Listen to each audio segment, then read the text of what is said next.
Ədəbiyyat xalqın həyatına necə təsir göstərir? Tutaq ki, o obrazlar xalqın, xanımların həyatına, qadınların həyatına necə təsir göstərir? Əlbəttə ki, o obrazlar qadınların həyatına müsbət təsir göstərir.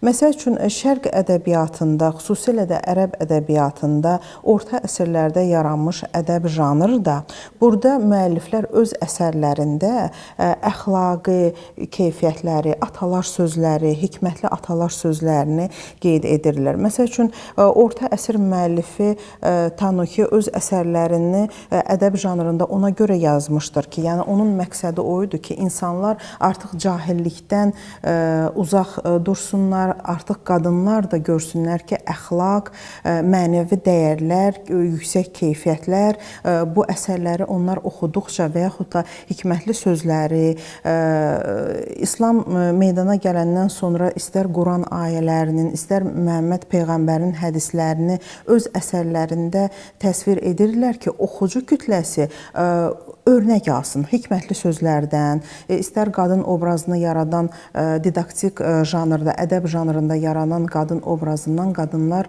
örnək alsınlar.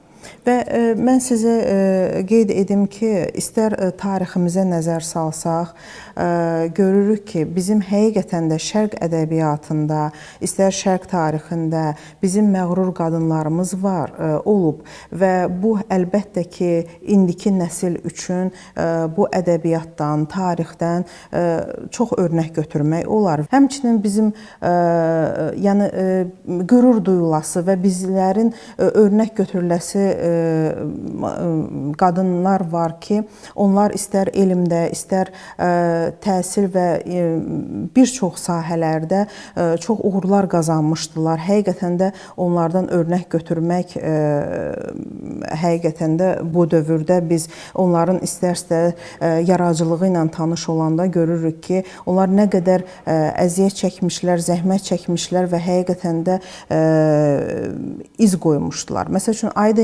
İmanquliyevanı nəzərə alaq ki, Aida İmanquliyeva Şərq ədəbiyyatında, ərəb ədəbiyyatında ilk elmlər doktoru, professor olmuşdur. Nəzərinizə çatdırım ki, mənim özüm doğrudan da qürur verici bir hissdir ki, şəxsən mən Aida İmanquliyevanın çalışdığı şöbənin əməkdaşıyam. Aida İmanquliyeva o şöbənin əməkdaşı olmuş, sonra oranın şöbə müdirəsi işləmiş. Düzdür, əyani olaraq mənim onu görmək qismət olmasa da, onun iş yoldaşları ilə indi mən çalışıram. Onlar onun həm nə qədər zəhmətkeş, həm insani, yüksək mənəvi duyğulu bir insan olduğunu bizə izah eləyirlər, qələmə verirlər. Və həmçinin də indiki dövrdə də, yəni bizim təhsildə, ədəbiyyatda, tarixdə uğur qazanmış görkəmli akademiklərimiz var ki, biz həqiqətən də onlara baxıb çox örnək götürürük. Məsəl üçün,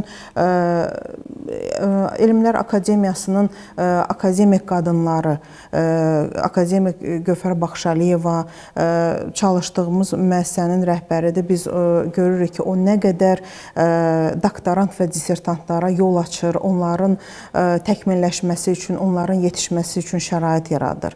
İstər akademik İradə Hüseynova, istər akademik Nərgiz Axundova, Nailə Vəlixanlı, bütün bu qadınlar həqiqətən də elmdə və təhsilin hər bir sahəsində uğur qazanmış, mənəvi yüksək keyfiyyətləri ilə fərqlənən xanımlardır.